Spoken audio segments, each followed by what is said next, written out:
Okay, so we're recording. So I'm sitting here with John McCarthy, who this evening is the keynote speaker at the Peterborough Cathedral Annual Nave Dinner. Thank you, Mr. McCarthy, for giving me some time. Tell me a little bit about your past before we come on to what happened in 1986.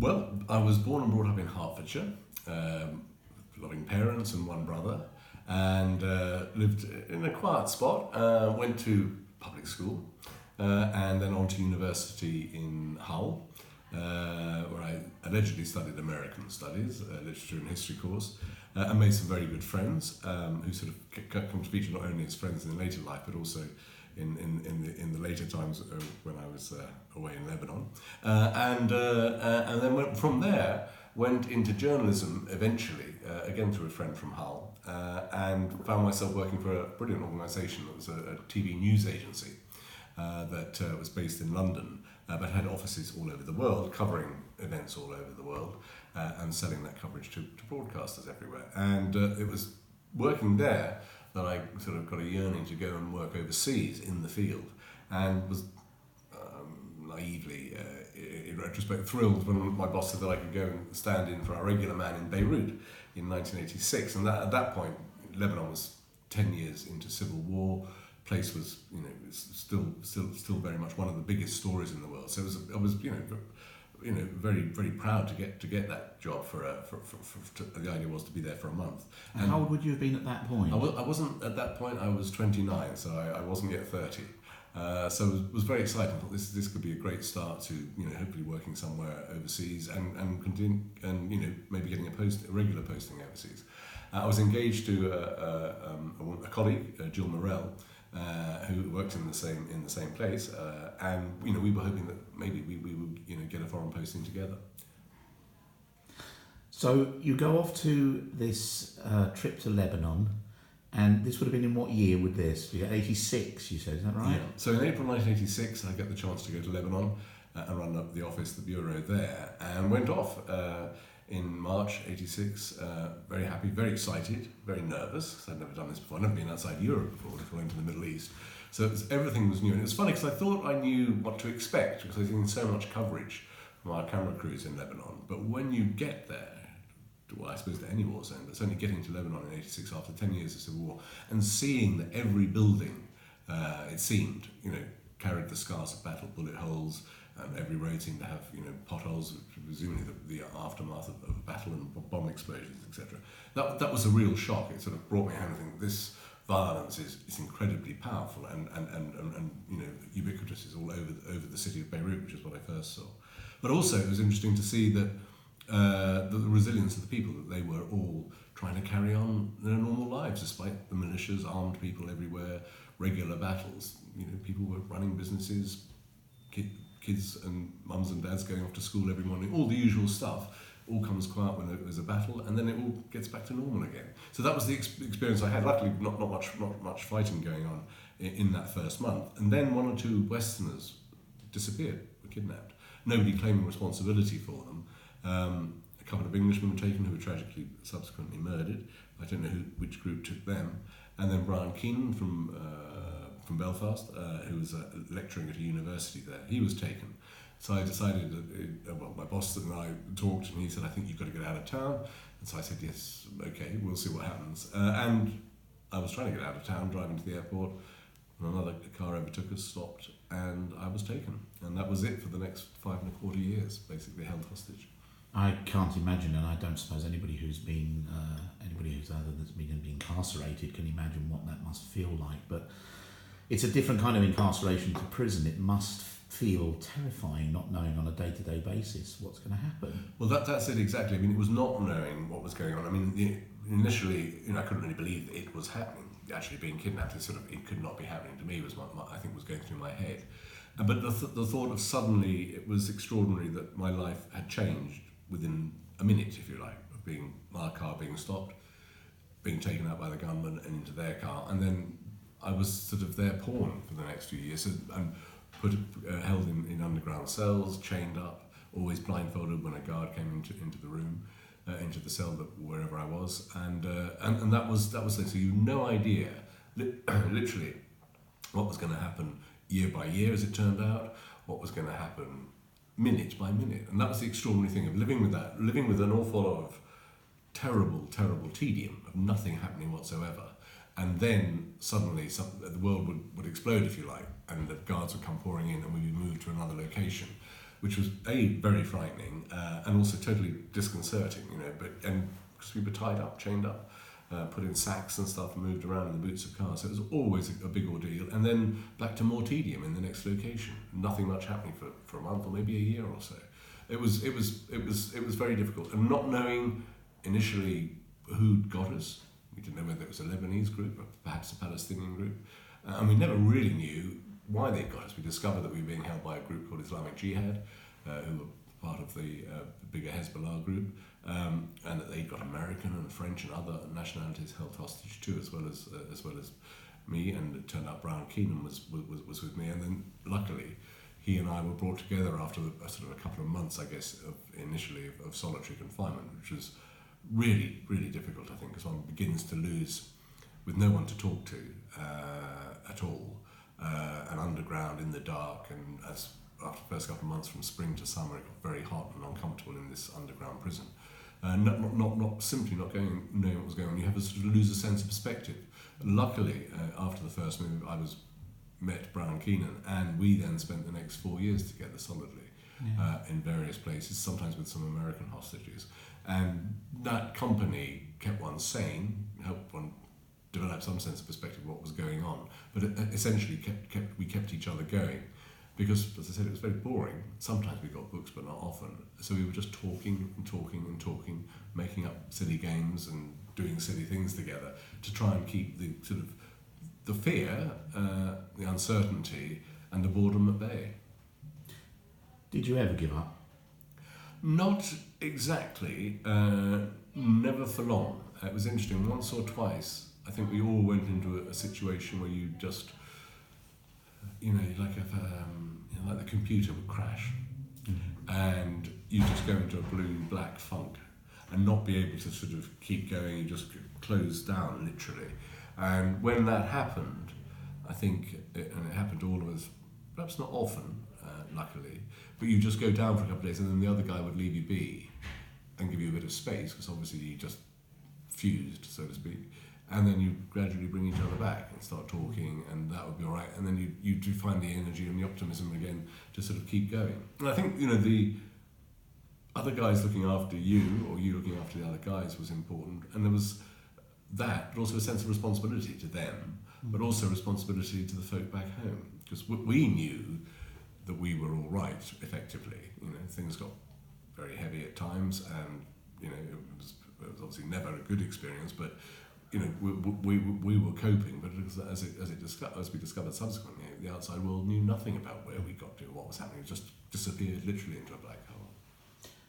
Were you able to cultivate any kind of a relationship with any of your captors? With some of the guards, we developed quite good relationships over the years. It was quite strange. I think they were all young men, the guards, sort of on a day-to-day basis. Their leaders, if you like, were probably, some of them would have been older men, I guess. But these were guys who were probably, when we were taken in 86, 18, 19, 20 years old. And of the sort of 40 over the whole 5 years of my captivity, if it was about that many, some we got to know because they would be guarding in one prison, and we might be there for 6 months or something, and you move, and it would be a new lot, and then you move again, and then some of the familiar voices, because we never saw them, so they were never familiar faces, but it would be familiar voices of familiar presence. Excuse me.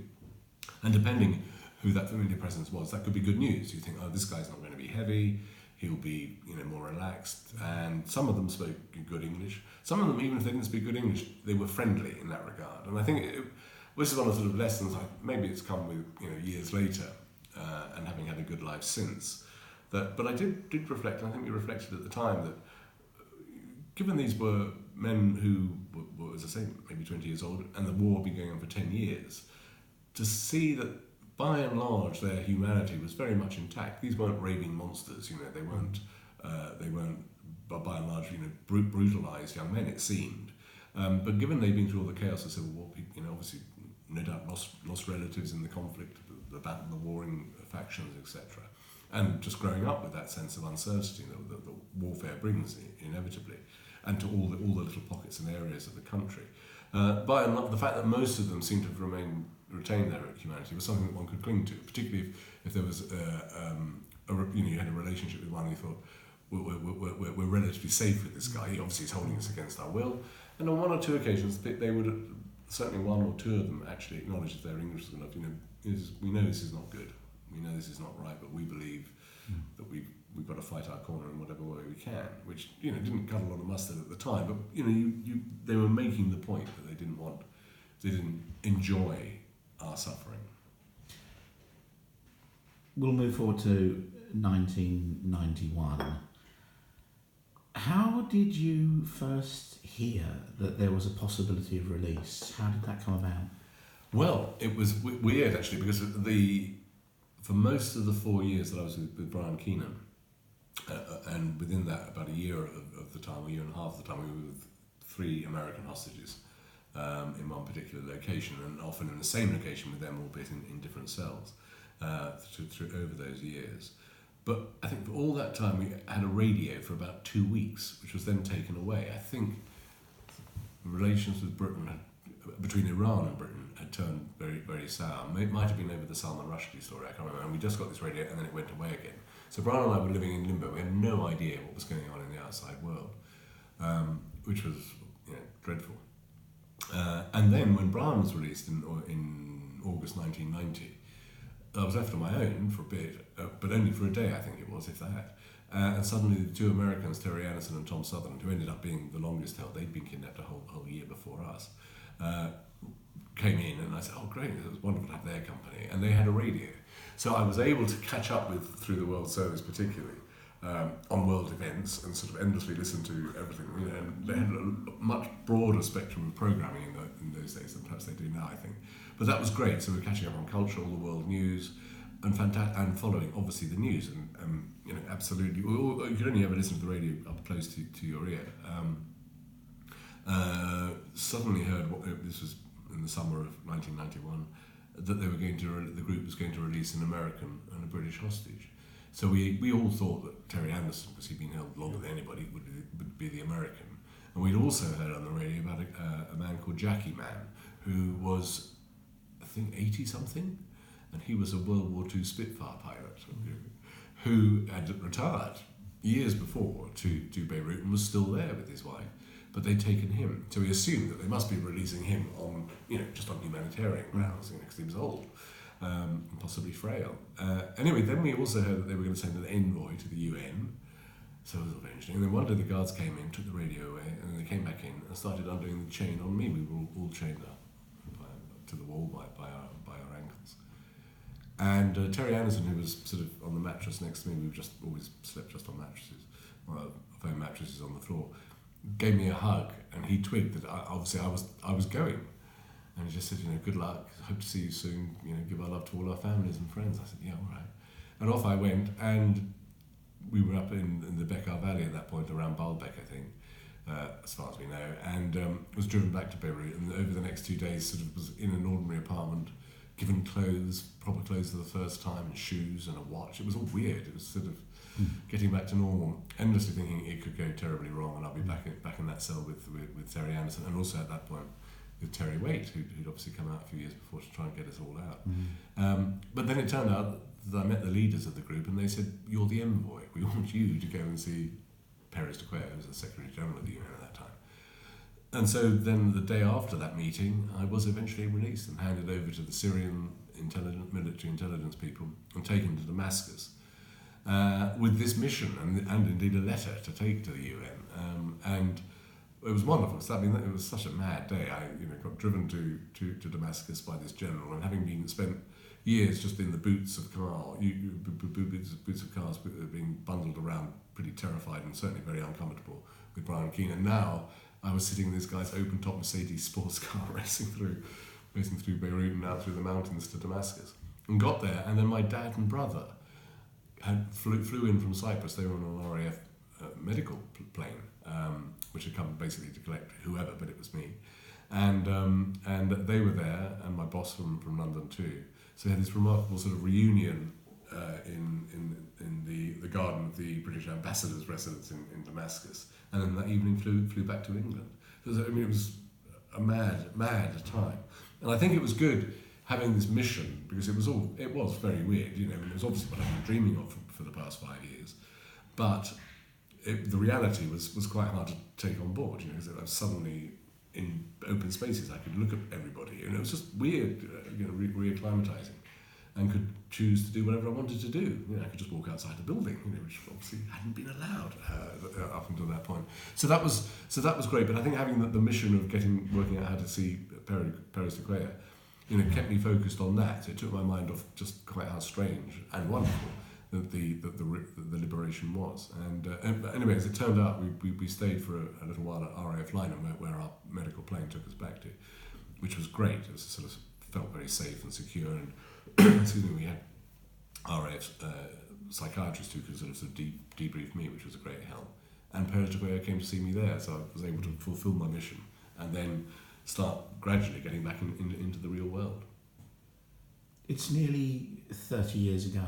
It must seem very strange to you. I mean, I've watched the footage of your release just yesterday. I reminded myself of what it looked like. It's an awkward question to ask, but how do you feel your time in captivity has changed you today? I think, I don't know if it changed sort of the essence of us, or the essence of John McCarthy in a way, but, I came from this privileged background. I'd grown up, and my parents were never massively wealthy, but they got enough to send me to private school, and my brother. And I'd never had any real traumatic experiences at all, so I'd lived a very easy life. So suddenly being kept like that, away from home, being frightened, knowing physical violence, etc., I think it made me understand something, of what it's like for people who don't have a home, if you like, being homeless, or the refugees. I visited a couple of Palestinian refugee camps before I was kidnapped in Lebanon, and you look at those places as a visitor, almost as a voyeur, when you just think, this is a strange world. These people live in everything, because it's built in a small space, everything's kind of slightly smaller than it should be. The roads aren't very wide, etc. The buildings are slightly too tall, but all slightly cramped. And you realise people are just living there, dreaming of home somewhere else, back in what was now modern Israel, of course. And I think that experience, and then subsequently working as a journalist, going around the world, but meeting people who were suffering in various forms, either of conflict, religious persecution, domestic violence even. I think what I got, because of my incarceration, was, rather than just having sympathy, which one would perhaps hopefully have anyway, but was a degree of empathy, so that I could sort of got it. And I hope that reflected the way I would interview people as a journalist, that I had that and could sort of approach people with a sort of basic understanding. And I think because, if in the course of an interview one referred to one's own experience, they would then think, oh right, so this guy has an idea of what we're talking about here. So that was good. So I hope it brought me, that the key thing would be empathy, I hope. Do you ever think about your captors? Yes. Well, weirdly, first time I went back to Lebanon was in 2004 or 3, I can't remember now. And I was making a TV film, about Shia Islam. And this was just after the invasion of Iraq, etc. And the West was saying, we're going to bring democracy, now we've defeated Saddam Hussein. And I was intrigued, because I was thinking, well, if I think 60% of the Iraqi population are Shia Muslims. So it could be that the majority votes to have an Islamic republic like next door Iran. And that probably wasn't what the Allies were hoping that they were. But I thought, but who are these people? Because the majority of the Iranians obviously are Shia, majority of Iraqis, and Shia Muslims are, I think, the largest community of the very many different sects and whatever in Lebanon itself. So I thought, who are they? It'd be interesting to do that, and to use as a hook for the story, if you like, me going back to Lebanon, where I'd been held by Shia Muslims. And went back, and I remember I was in Baalbek interviewing a local journalist who was talking about those times. I mean, most of the program was about the Shia community properly, around the country. But in Baalbek, he was talking to me because he followed the hostage story very closely as a local journo. And we were in this park in Barbados. It was extraordinary. We were walking backwards and forwards with, chatting whilst producer and cameraman sort of filmed us, etc. And I noticed that there were 3 cars going around, a Jeep and a Mercedes and whatever, going around, and they went round once and they came round again. And each time they came round, they came much more slowly. And eventually they went round, they got blacked in these blacked out windows. And then on the last time they came, the windows were right down. And I said to that bloke, it's weird those cars keep going. I said, yes. He said, I think those are your friends come to have another look at you. And I went, what? And he said, well, we're fine. And I checked with the local producer, who's now a very good friend. And she said, look, we're under complete control. We approached and indeed met Hassan Nasrallah, the leader of Hezbollah. She said, so, they're not going to do anything. They'd be, they're clearly, we're under their protection this time from a different perspective. So we're safe. The guys drove around, so I said, oh, well, all right. Well, so we carried on our interview, walking up and down, and the car came around again. We paused, and they'd actually stopped this time. You could see these sort of shadowy faces in the car, and so I sort of just waved at them, and then the windows all wound up, and the cars raced off, and that was it. It was hilarious. But I often wonder what would have happened if one of them had come up and said, "Hi, you don't know me, or you probably don't know me, but you might know my voice, and I'm one of the guys." And perhaps I suppose it would depend on whether it was one of those guys I was talking about who were more friendly and we could have a reasonable relationship with, or one of the heavier dudes who one might be more anxious about meeting again. I don't know. I'd just sort of shake their hands and sort of wish them well. I mean, the point was that trip back to Beirut, that first one, and many others subsequently, was great because it made me realise that what happened was in a terrible time of Lebanese history, and we got caught up in it. It was terrible for us and our families and friends back home as well, of course. But we were caught up in that, and then once it was over for them too, and they had no interest in persecuting us anymore. I mean, they didn't wish to persecute us in the first, but they were holding us, oppressing us, if you like. And I think there was a sense of liberation for me that, I can come to this place. I'm part of the fabric in a curious sort of way. Lots of other ordinary Lebanese were saying, oh, well, there aren't many people who know what it was like to be Lebanese, but you do, because of what we were doing to each other, and so many other Lebanese people were kidnapped, and many didn't get out, as most of us were lucky to do.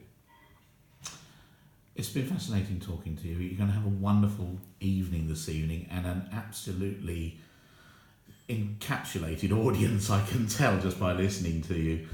John McCarthy, thank you so much. It's been lovely to meet you. Thank you, Rob. Lovely to meet you too.